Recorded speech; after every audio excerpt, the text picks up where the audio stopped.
तो अब हम लोग बेटा human I and colourful world में अब नेक्स्ट कॉन्सेप्ट की तरफ बढ़ रहे हैं, और अगला कॉन्सेप्ट है ट्विंकलिंग ऑफ स्टार्स। ये ट्विंकलिंग ऑफ स्टार्स आखिर क्यों होता है, एटमॉस्फेयर में होता है, ये तो सभी को पता है।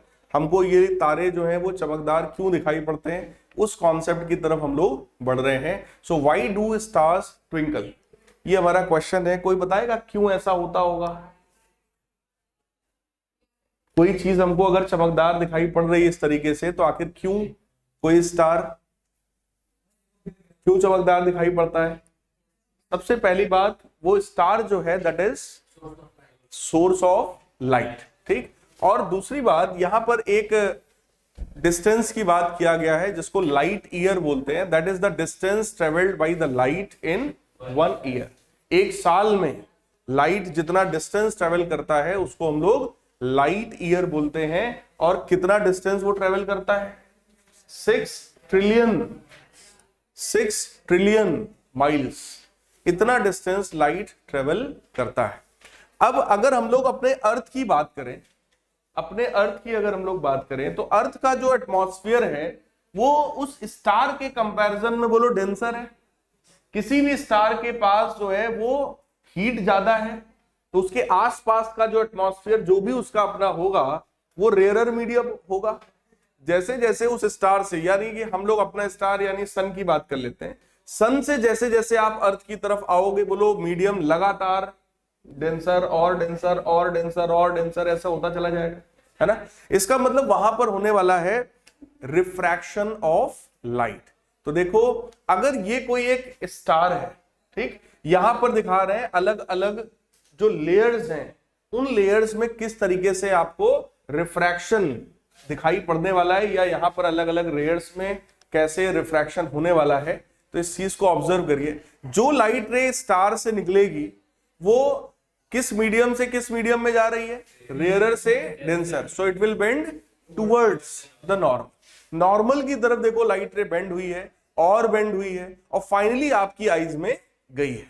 अब जब इस तरीके से इधर की तरफ गई है, तो आपको फिर ये स्टार कहां दिखाई पड़ेगा? यहां कहीं पर। तो वो स्टार की एक इमेज वहां बनेगी। था यहां पर, इमेज बनी थोड़ा सा बगल में, तो वो पूरा रीजन चमकदार दिखाई पड़ा। यहां पर तो आपको दूर दूर, काफी दूर दूर दिखा दिया गया है, ठीक है, मतलब जस्ट कि आपको ये समझ में आए कि डायग्राम है कैसा। क्लियर? ये होता ये है कि यहां पर है, जस्ट बगल में बन गया, जस्ट इधर बगल में बन गया, जस्ट इधर बगल में बन गया, तो वो पूरा रीजन जो है वो चमकदार ट्विंकलिंग वाला इफेक्ट वहां पर आ जाता है। तो इसका मेन कारण क्या हो गया? Atmospheric refraction of light.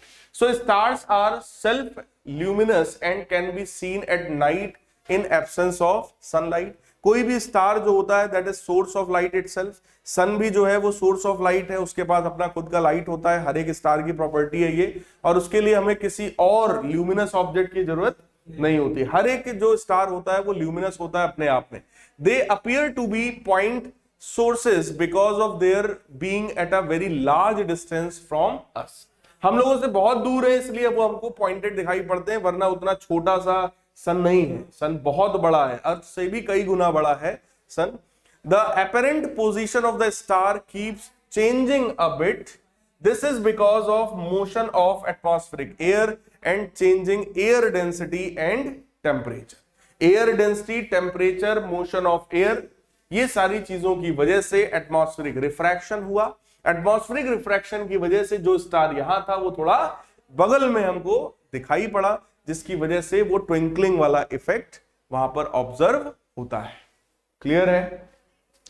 तो ये हो गया twinkling of star. Because of this refractive index of the air keeps changing continuously। because of this change the position and brightness of the star keep changing continuously and star appears to be twinkling। Clear है? क्योंकि refraction हुआ, refractive index लगातार change हो रहा है, क्योंकि medium लगातार denser और डेंसर और डेंसर ऐसा होता जा रहा है, तो रिफ्रैक्टिव इंडेक्स सोचो लगातार बढ़ता जा रहा है, तो लाइट रे की बेंडिंग भी लगातार बढ़ती जा रही है, तो वो थोड़ा अलग जगह पर बनेगा। तो आप एक लाइन में भी आंसर आप इसका दे सकते हो, that is atmospheric refraction of light.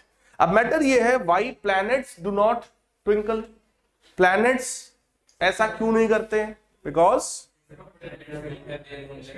They does not have their own light. भाई जिसकी अपनी खुद की लाइट होगी वो चमकदार होगा ना, ठीक। तो यहां पर बता रहे हैं the layer which is closest to the earth is denser, the planet is nearer to the earth compare to other stars, बाकी स्टार्स के कंपैरिजन में कोई भी प्लैनेट अर्थ के पास है। So planets can be considered as collection of large number of point sources. Planet को हम large number of point sources की तरह से ट्रीट करा सकते हैं। और मतलब इस तरीके से जो प्लैनेट है, planets are much closer to us as compared to stars, ये पॉइंट तो पहले ही हम लोग देख चुके थे। फिर बता रहे हैं they therefore do not appear as point sources but appear as collection of point। जो स्टार है पास, सॉरी प्लैनेट है पास में है, तो वो एक सिंगल पॉइंट ऑब्जेक्ट की बजाय ढेर सारे पॉइंट ऑब्जेक्ट्स का कलेक्शन ऐसा दिखाई पड़ता है कोई भी planet.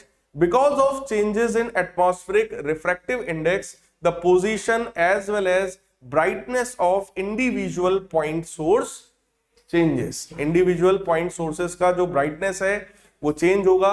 The average position and total average brightness remains unchanged, क्योंकि ये ग्रुप ऑफ पॉइंट्स है, जो भी थोड़ा मोड़ा प्लस माइनस चेंज हो भी रहा है, बट ओवरऑल जब देखो तो वो ओवरऑल कोई चेंज दिखाई नहीं पड़ रहा है। सो द एवरेज पोजीशन और the total average brightness remains unchanged and planets do not twinkle. Clear है?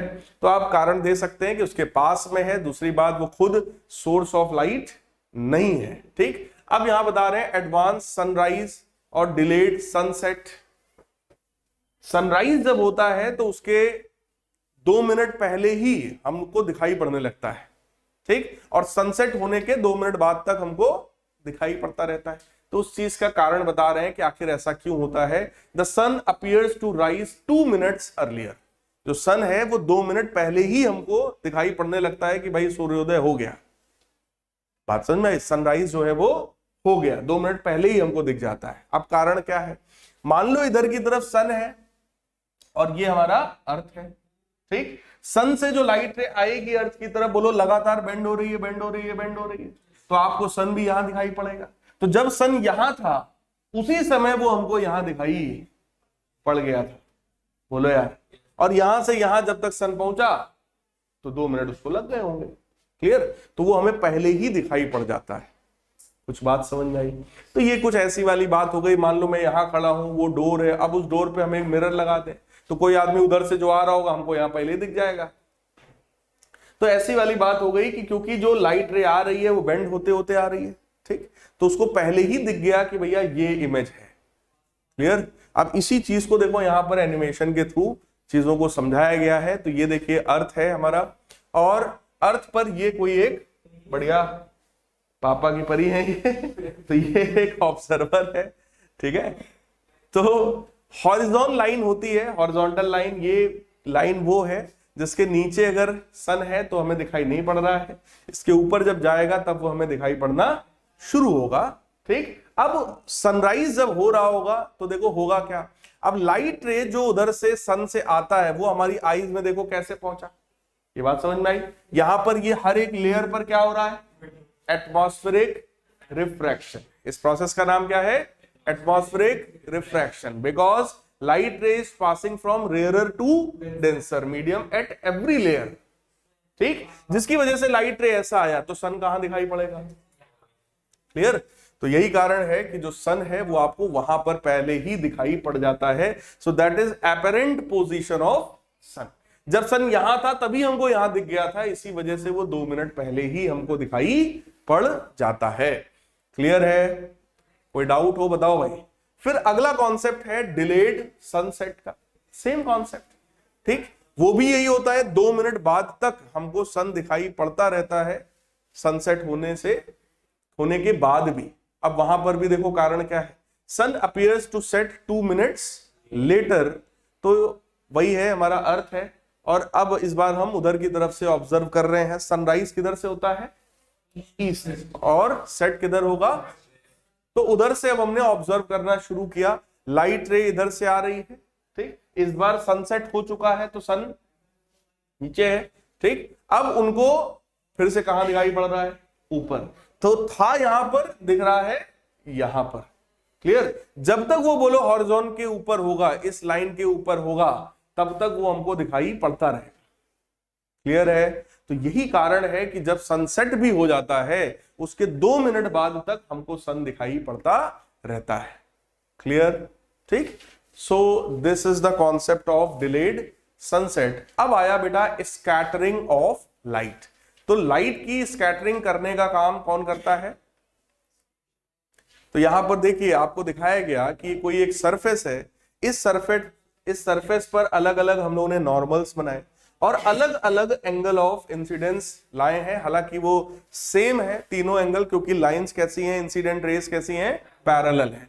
पैरेलल होंगी तो बोलो ये सारे ही एंगल करस्पॉन्डिंग एंगल्स होंगे, आपस में बराबर है। और उसी हिसाब से बोलो ये यहां से रिफ्लेक्ट भी होगा, तो जो रिफ्लेक्टेड रेज होंगी दे आर ऑल्सो पैरेलल। और ऐसा ही सेम आप पढ़ चुके हैं कब? रेगुलर रिफ्लेक्शन में। रिफ्लेक्शन के बोलो कितने टाइप होते हैं? 2, रेगुलर और इरेगुलर या डिफ्यूज्ड। तो ये रेगुलर का एग्जांपल है, मतलब उस तरीके का कुछ डायग्राम दिखाई पड़ रहा है। अब आइए देखते हैं यहां क्या बताया गया। एंगल ऑफ इंसिडेंस जो था उसी तरीके से एंगल ऑफ रिफ्लेक्शन यहां पर मिला। पैरेलल लाइट रेज आई, पैरेलल चली गई। कारण क्या था इसका? क्योंकि इसके जो नॉर्मल्स हैं दे आर पैरेलल। क्लियर है? तो ये आपका होता है रेगुलर रिफ्लेक्शन। और यहां पर अब आ रहा है इररेगुलर रिफ्लेक्शन। इररेगुलर का मतलब इस बार सरफेस कैसा है हमारा? रफ सरफेस है। अगर रफ सरफेस होगा तो नॉर्मल बोलो अलग अलग होगा। देखो सबका जो नॉर्मल है वो अलग अलग डायरेक्शन में, इस बार नॉर्मल पैरेलल नहीं है। Angle of incidence I1 I2 I3 जो होगा वो इस बार चेक करो बराबर भी फिर नहीं होगा, ठीक, आपस में इक्वल भी नहीं है। और अब जो रिफ्लेक्शन तो अभी भी हो रहा होगा, अब जो रिफ्लेक्टेड रेज होंगी बोलो इस बार वो पैरेलल नहीं होंगी। तो रिफ्लेक्टेड रेज ये सब आप लोग पढ़ चुके हो भाई। रिफ्लेक्टेड रेज देखो इस तरीके से जा रही हैं, they are not parallel to each other, ठीक। अब यहां पर देखते हैं क्या हो रहा है। ये लाइट रेज मान लो सन से आई होंगी, ये हमारा अर्थ है, सन से लाइट रेज आई हैं। और देखो क्या हो रहा है यहां पर, क्योंकि सन का ये जो एटमॉस्फेयर है, अर्थ का ये जो एटमॉस्फेयर है, जो अर्थ के बाहर तक होता है, आपको पता है ना, अर्थ सरफेस से लगभग 7-8 किलोमीटर ऊपर तक हमारा एटमॉस्फेयर होता है, ठीक। वो एटमॉस्फेयर की वजह से जो रिफ्रैक्शन है, या ये जो सरफेस की बात कर लो, तो ये सरफेस जो है वो बाहर वाला कैसा है? स्मूथ सरफेस नहीं है भाई, वो तो एक गैसियस सिस्टम है ना पूरा। और गैस का कोई डेफिनेट शेप तो होता नहीं है। यहां पर ही देख लो, ये एकदम कहीं ज्यादा है, कहीं इतना है, कहीं कम है, फिर कहीं ज्यादा, इस तरीके का एक इररेगुलर टाइप का सिस्टम है। तो जो लाइट रेज आई वो लाइट रेज अपना अलग अलग डायरेक्शंस में इस तरीके से जाने लगी। तो देखो क्या है, scattering is the process of absorption and then re emission of light energy. Light ray को पहले एब्जॉर्ब किया और फिर उसको हम री इमिट कर रहे हैं, मतलब वापस से उसको हम दे रहे हैं। सो factors affecting scattering of light.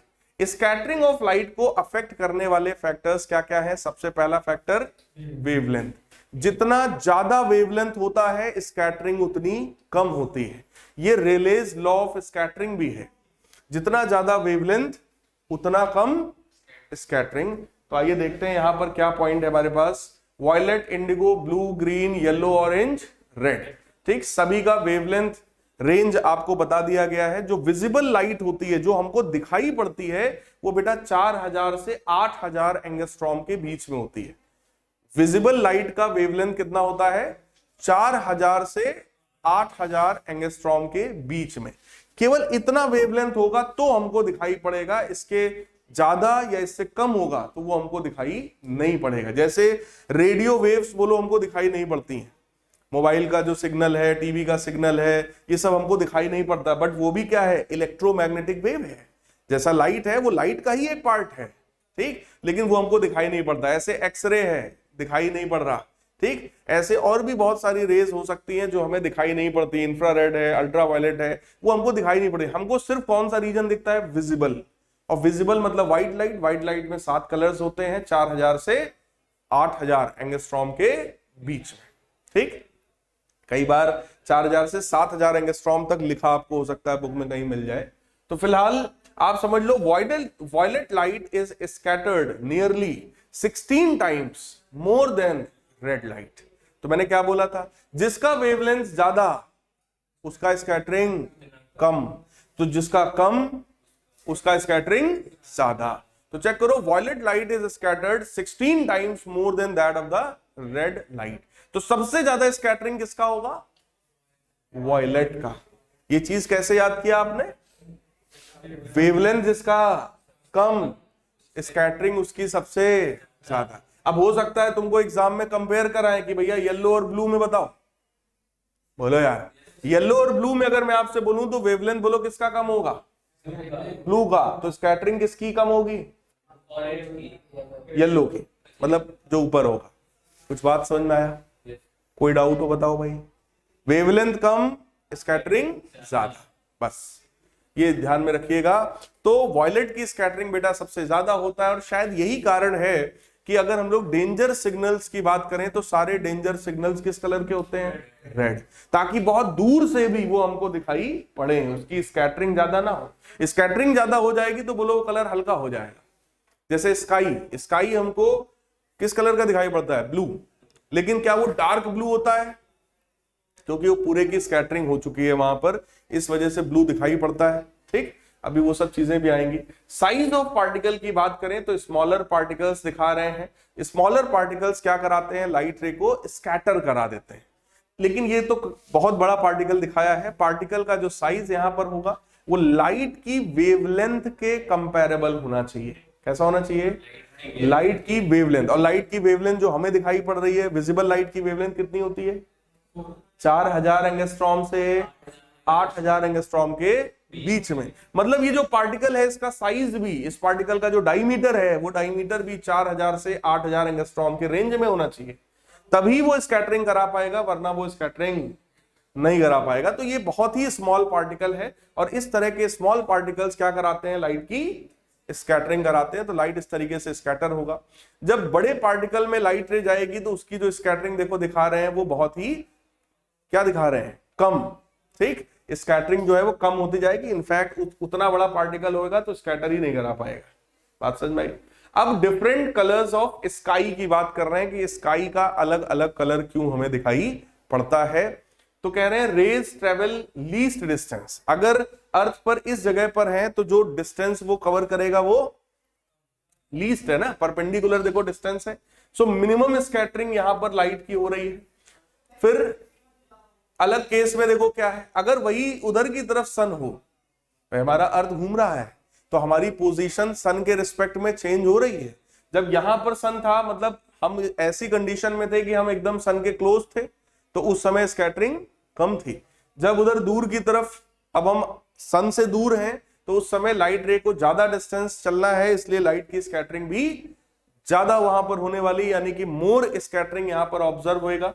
ठीक, अब जितना ज्यादा स्कैटरिंग होगा तो उसी हिसाब से आपको ये कलर जो है वो अलग अलग दिखाई पड़ेगा। क्लियर। तो देखो यहां पर बता रहे हैं, क्या बता रहे हैं, देखिए, द रे travel longest distance, that means maximum scattering. जितना ज्यादा उसको चलना पड़ेगा उतना ज्यादा स्कैटरिंग होगा। तो यहां पर देखिए स्कैटरिंग सबसे ज्यादा आपको दिखा रहे हैं। Red and orange colour gets scattered least. Red colour और ऑरेंज कलर, मतलब जो ऊपर की तरफ होते हैं ना विबग्योर के पैटर्न में। ठीक, तो जो ऊपर की तरफ कलर थे उनकी स्कैटरिंग सबसे कम हो रही है, और इसका रीजन हम लोग पहले दे चुके हैं वेवलेंथ के हिसाब से। So different colours of sky में अब देखो अगला कॉन्सेप्ट क्या बता रहे हैं, जहां पर एटमॉस्फेयर नहीं होता है, मतलब अगर आप अर्थ से काफी दूर जाते हो, मून की तरफ जा रहे हो, उस बीच वाले रास्ते में अगर आप देखोगे, उस स्पेस में अगर आप देखोगे तो आपको ब्लैक कलर का दिखाई पड़ता है। इसके पहले देखो कलर्स ढेर सारे हमें स्काई के दिखाई पड़ रहे थे। कभी स्काई ऐसा होता है, कभी यही स्काई आपको देखो ऐसा कहीं दिखाई पड़ रहा है, कभी हल्का, है ना, ये तो फील किया ही होगा सबने। कभी इस तरह का रेडिश कलर आता है, और कुछ जगह पर एकदम परफेक्टली ब्लैक दिखाई पड़ रहा है, तो अब देखो उसका रीजन दे रहे हैं। जब एटमॉस्फेयर नहीं है तो इसका मतलब लाइट की स्कैटरिंग भी वहां पर नहीं है, और स्कैटरिंग नहीं है इसका मतलब कोई कलर भी वहां पर ऑब्जर्व नहीं हो रहा है, ठीक। इसीलिए वो प्योरली डार्क दिखाई पड़ता है।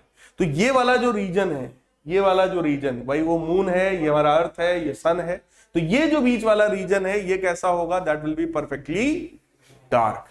तो देखो इधर लाइट रे आई, उसका अपना स्कैटरिंग हुआ, ठीक, अर्थ के एटमॉस्फेयर की वजह से, तो यहां पे हमें कुछ कलर्स दिखाई पड़े, ठीक है। अब उधर क्योंकि कोई एटमॉस्फेयर ही नहीं है, मून का अपना कोई एटमॉस्फेयर, एटमॉस्फेयर किसका है, अर्थ का, तो वहां पर जब कोई एटमॉस्फेयर नहीं है तो कोई स्कैटरिंग भी वहां पर नहीं हुई। इसीलिए जो स्पेस है that is the reason in between moon and sun, या इन बिटवीन अर्थ एंड सन, उस रीजन में कोई जो है स्कैटरिंग होती नहीं है, और वहां पर हमें एकदम परफेक्टली ब्लैक दिखाई पड़ता है।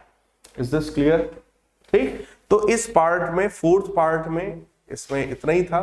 अब एक आखिरी पार्ट और बचा है जिसमें हम लोग इस चैप्टर को और कंप्लीट करेंगे, ठीक।